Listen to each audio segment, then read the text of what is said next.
जय हिंद साथियों, welcome to self study classes with Sumit Jain YouTube channel में आप सभी का स्वागत है। दोस्तों, हम एजुकेशन साइकोलॉजी शिक्षा मनोविज्ञान में आज महत्वपूर्ण टॉपिक पढ़ने वाले हैं जिसका कि नाम है अधिगम। ठीक है, अधिगम को आज हम पढ़ेंगे, विस्तृत अध्ययन पढ़ने वाले हैं, तो सभी लोग बहुत अच्छे से पढ़ेंगे। इंस्टाग्राम से आप जुड़ सकते हैं, व्हाट्सएप नंबर दिया है तो व्हाट्सएप से भी आपको जुड़ना है, टेलीग्राम ग्रुप से भी आप जुड़ सकते हैं, IAS स्टडी ट्रैक। ठीक है, और फेसबुक से भी आप जुड़ सकते हैं। ठीक है, वीडियो को सभी लोग लाइक करेंगे। और शिक्षा मनोविज्ञान का अध्ययन का ये पार्ट 2 है, इकाई 2 है। इसके पहले हमने इकाई 1 को पढ़ा है। जो भी हमारे नए साथी हैं वो सब्सक्राइब कर लेना और बेल आइकन को जरूर दबाना है। ठीक है, तो आज हम पढ़ने वाले हैं इकाई 2। ठीक है, इकाई 2 में आज हम अधिगम को पढ़ेंगे। अधिगम की जितनी भी परिभाषाएं हैं उनको पढ़ने वाले हैं, और उसके बाद अधिगम से संबंधित जो नियम हैं और जो सिद्धांत हैं उनको भी पढ़ेंगे। ठीक है, तो अधिगम की परिभाषा सबसे पहले पढ़ लेते हैं। बीएड वाले हैं, डीएड वाले हैं, टेट वाले हैं, सीटीईटी वाले हैं, जो भी साथी हैं उनके लिए, सभी के लिए बहुत ही महत्वपूर्ण है। तो स्किनर के अनुसार सबसे पहले है सीखना व्यवहार में उत्तरोत्तर सामंजस्य की प्रक्रिया है। अब दोस्तों एक क्वेश्चन यहाँ से आपसे बन जाता है, आपसे सीधी सी एक परिभाषा इतनी उठा के दी जाती है कि सीखना व्यवहार में उत्तरोत्तर सामंजस्य की प्रक्रिया है। ये जो परिभाषा है वो किसने दी है, अधिगम की ये परिभाषा किसने दी है, तब आपका उत्तर होता है स्किन। स्किन यानी स्किनर। ठीक है, स्किनर साहब ने सीखना व्यवहार में उत्तरोत्तर सामंजस्य की प्रक्रिया है। ठीक है, वुडवर्थ के अनुसार नवीन ज्ञान और नवीन प्रक्रियाओं को प्राप्त करने की प्रक्रिया सीखने की प्रक्रिया है। क्या है? नवीन ज्ञान और नवीन प्रतिक्रियाओं को प्राप्त करने की जो प्रक्रिया है वो सीखने की प्रक्रिया। ये किसने कहा है? वुडवर्थ साहब ने कहा है। ये परिभाषा किसकी है? वुडवर्थ की है। गेट्स एवं अन्य के अनुसार देख लेते हैं, तो सीखना अनुभव और प्रशिक्षण द्वारा व्यवहार में परिवर्तन है। अब अनुभव की यहाँ पर बात आ रही है, सीखना अनुभव और प्रशिक्षण द्वारा व्यवहार में परिवर्तन है। ये परिभाषा किसकी है? गेट्स की है। अब दोस्तों आपके घर में गेट्स होंगे, गेट आप खोलते होंगे रोज, तो गेट्स खोलने का आपको क्या है? अनुभव। और जहां पर अनुभव की बात होगी तो वो गेट्स महोदय की परिभाषा हो जाएगी। ठीक है, गेट्स एवं अन्य के अनुसार इन्होंने कहा है कि सीखना अनुभव और प्रशिक्षण द्वारा व्यवहार में परिवर्तन है। ठीक है, क्रो एंड क्रो के अनुसार देखो, सीखना आदतों, ज्ञान और अभिवृत्तियों का अर्जन है। ठीक है, ये चीज आपको याद रख लेना है। अब क्रो एंड क्रो से आपको याद आया होगा, क्रो मतलब कौआ, इस प्रकार से बोलते ना, तो कौआ क्या करता है? को काव काव करने की उसकी क्या होती है? आदत होती है। तो सीखना आदतों, ज्ञान और अभिवृत्तियों का अर्जन है। तो ये आपको आदतों यहाँ पर शब्द आ रहा है, इससे आप याद कर लेंगे क्रो एंड क्रो के अनुसार। ठीक है, तो इस प्रकार से हमने अधिगम की परिभाषाएं देख ली कि सीखना व्यवहार में उत्तरोत्तर सामंजस्य की प्रक्रिया है स्किनर के अनुसार, नवीन ज्ञान और नवीन प्रतिक्रियाओं को प्राप्त करने की प्रक्रिया सीखने की प्रक्रिया है, ये वुडवर्थ ने कहा है। ठीक है, गेट्स एवं अन्य के अनुसार सीखना अनुभव और प्रशिक्षण द्वारा व्यवहार में परिवर्तन है। क्रो एंड क्रो के अनुसार सीखना आदतों, ज्ञान और विवृत्तियों का अर्जन है। तो इनको आपको याद कर लेना है, ये पूछी जाती हैं। अब अधिगम की विशेषताएं देख लेते हैं। आपसे पूछा जाएगा निम्न में से बताइए कौन सी अधिगम की विशेषता नहीं है। तो देखना है कि अधिगम जीवन पर्यंत चलता है, सभी को पता है। अधिगम उद्देश्यपूर्ण है। अधिगम क्या है? उद्देश्यपूर्ण होता है। अधिगम व्यवहार में परिवर्तन है। व्यवहार में अगर परिवर्तन हो रहा है तो वो क्या है? अधिगम है, चाहे वो सकारात्मक परिवर्तन हो या नकारात्मक। अधिगम विकास है। अधिगम क्या है? विकास है। अधिगम अनुकूलन है। अधिगम सार्वभौमिक है। अधिगम विवेकपूर्ण है। और अधिगम निरंतर है। अधिगम खोज करना है। अधिगम सक्रिय प्रक्रिया है। अधिगम व्यक्तिगत व सामाजिक होता है। तो यहाँ से ये परिभाषाएं, विशेषताएं हैं अधिगम की, जो आपको याद रख लेना है कि अधिगम तो जीवन पर्यंत चलता है, अधिगम उद्देश्यपूर्ण होता है ना। अधिगम एक नया कार्य है। अधिगम अनुभवों का संगठन है। अधिगम वातावरण की उपज है और अधिगम विकास है। ठीक है, तो ये कुछ विशेषताएं हैं अधिगम की जिनको आपको याद रख लेना है। आपसे सीधा सा एक क्वेश्चन पूछा जाता है कि निम्न में से कौन सी अधिगम की विशेषता नहीं है, तो आपको पता होनी चाहिए अधिगम के बारे में कि अधिगम क्या है, इसकी क्या विशेषताएं होती हैं अधिगम की। ठीक है, अब अधिगम को प्रभावित करने वाले कारक, यहां से तो आपका एक क्वेश्चन बनता ही है, निम्न में से बताइए कौन सा अधिगम को प्रभावित करने वाला कारक है या फिर नहीं है। ठीक है, तो देखो अधिगम को कौन कौन प्रभावित, जब आप अधिगम करते हैं तो एक वातावरण है, वातावरण आपको प्रभावित करता है, परिपक्वता आपको प्रभावित करती है, बालकों का शारीरिक व मानसिक स्वास्थ्य भी प्रभावित करता है, विषय सामग्री का स्वरूप क्या है वो भी अधिगम को प्रभावित करता है, सीखने का समय व थकान, सीखने का समय भी आपके अनुकूल है या नहीं है, थकान भी आपको क्या करती है, प्रभावित करती है, प्रेरणा, प्रेरणा भी आपको प्रभावित करती है, आप अंदर से प्रेरित नहीं है तो हो सकता है आप अधिगम नहीं कर पा रहे हो, तो इस प्रकार से प्रेरणा भी करती है, सीखने की इच्छा, अब आपकी किसी विषय में की में रुचि नहीं है, पढ़ने को सीखने की इच्छा नहीं है तो वो भी आपको प्रभावित करेगी, अध्यापक व सिखाने की प्रक्रिया, ठीक है, अब अध्यापक का उस विषय के प्रति कितना नॉलेज है, सिखाने की उसकी प्रक्रिया कैसी है, विधि कैसी है, वो भी इस चीज को प्रभावित करेगी, सीखने की विधि है ना, सीखने की विधि भी प्रभावित करती है,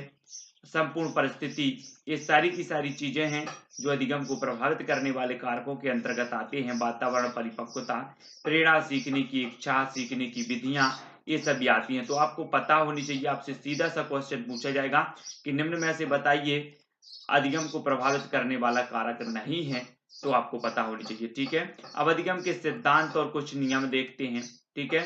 तो रायबर्न के अनुसार यदि शिक्षण विधियों में इन नियमों व सिद्धांतों का अनुसरण किया जाता है तो सीखने का कार्य अधिक संतोष होता है, अधिक क्या होता है, संतोष होता है।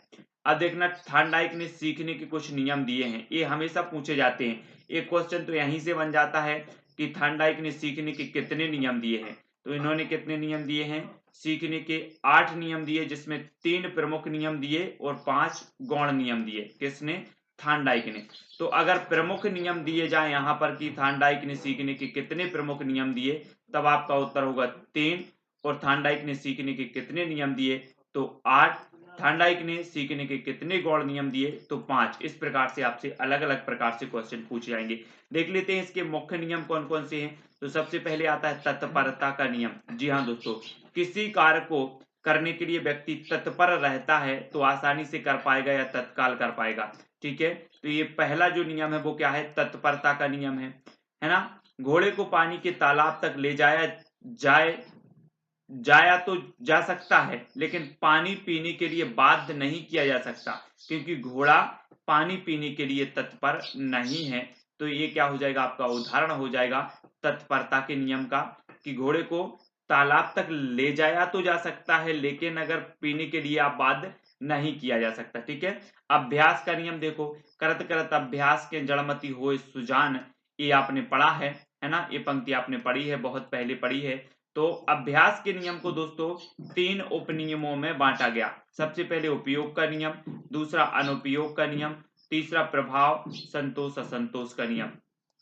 ये 3 उपनियमों में बांटा गया। उपयोग का नियम, यदि कोई कार्य पहले किया हुआ है और जब उसको दोबारा किया जाता है तो वह हमारे मस्तिष्क में पुनः आ जाता है, अर्थात स्थायी हो जाता है। तो ये क्या है, उपयोग का नियम। तीसरा अनुपयोग का नियम, कि यदि किसी किए हुए कार्य को पुनः नहीं करते हैं तो हमारा मस्तिष्क उसे भुला देता है। प्रभाव, संतोष, असंतोष का नियम, यदि किसी कार्य को करने पर हमें संतोष प्राप्त होता है तो हम उस कार्य को दोबारा करेंगे, और यदि कार्य को करने पर हमें असंतोष होता है तो हम उस कार्य को दोबारा नहीं करेंगे। तो आपसे एक क्वेश्चन पूछा जाता है कि थॉर्नडाइक के किस नियम को 3 उपनियमों में बांटा गया, तो आपका उत्तर होगा अभ्यास के नियमों को, ठीक है। तो ये चीज आपको याद रखनी है। अब हम देखते हैं दोस्तों गौण या फिर सहायक नियम, ठीक है। तो देख लेते हैं इसको, गौण या सहायक नियमों को। तो पहला है बहु प्रतिक्रिया का नियम।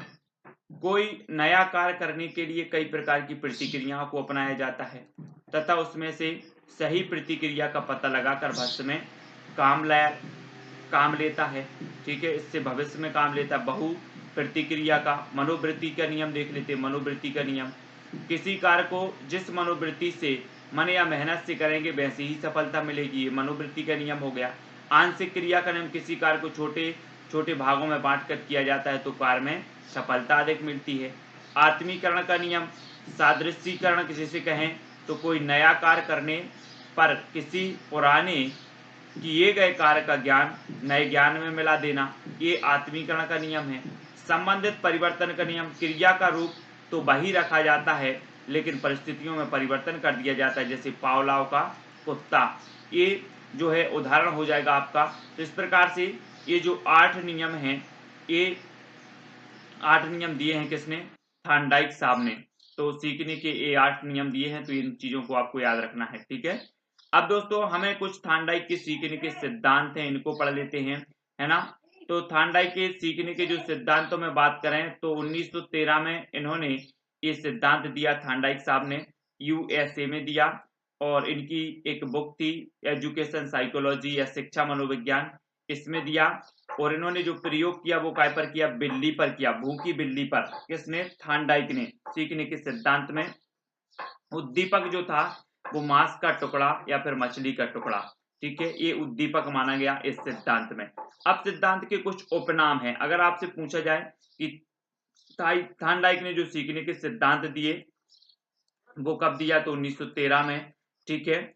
और इन्होंने किस पर प्रयोग किया, इस पर भी पूछा जाता है, तो इन्होंने भूखी बिल्ली पर प्रयोग किया। इसमें उद्दीपक क्या था? तो मांस का टुकड़ा इसमें उद्दीपक का कार्य कर रहा था। और इस सिद्धांत के कुछ उपनाम हैं: प्रयास एवं त्रुटि का सिद्धांत, प्रयत्न एवं भूल का सिद्धांत, आवृत्ति का सिद्धांत, उद्दीपन अनुक्रिया का सिद्धांत, एसआर बॉन्ड का सिद्धांत, संबंधवाद का सिद्धांत और अधिगम का वंद सिद्धांत, ठीक है। अब यहां से आपके देखो पूछे जाते हैं, आपसे या तो पूछ लिया जाएगा प्रयास एवं त्रुटि का सिद्धांत किसने दिया? थॉर्नडाइक ने।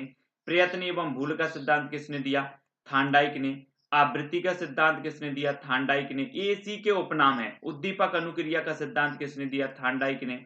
एसआर बॉन्ड सिद्धांत किसने दिया? तो ये भी थॉर्नडाइक। संबंधवाद का सिद्धांत थॉर्नडाइक, है ना। अधिगम का बंद सिद्धांत, ये भी थॉर्नडाइक ने। तो ये उपनाम है, और कोई भी उपनाम से आपसे एक क्वेश्चन पूछ लिया जाता है, ठीक है। और भी देखें, एक विशेष स्थिति उद्दीपक होता है जो उसे एक विशेष प्रकार की प्रतिक्रिया अनुक्रिया करने के लिए प्रेरित करती है।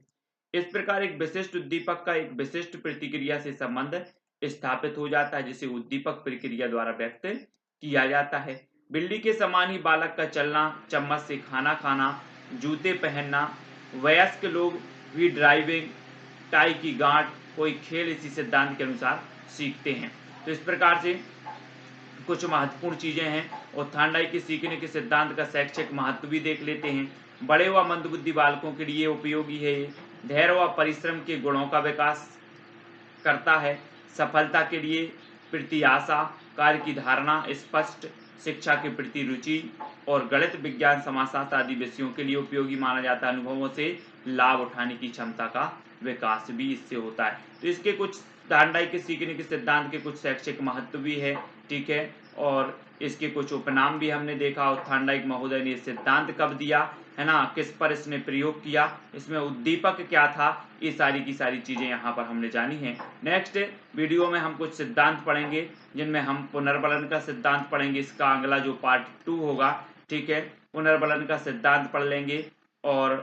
और भी कुछ चीजें हैं, और भी सिद्धांत है। बंडूरा का सामाजिक अधिगम सिद्धांत है, उसको पढ़ेंगे। तो ये लगातार आप पढ़ते रहें। जो भी महत्वपूर्ण क्वेश्चन है जहां से बन सकते हैं, जैसे उपनाम से बनता है, ठीक है। और उद्दीपक प्रयोग किस पर किया, कब इन्होंने सिद्धांत इसको दिया है ना, इन्होंने कितने सिद्धांत दिए हैं, कौन कौन से सिद्धांत दिए हैं, ये सारे के सारे जो सिद्धांत हैं वे यहाँ पर पूछे जाते हैं, ठीक है। तो सभी लोग इन सिद्धांतों को याद जरूर रखेंगे,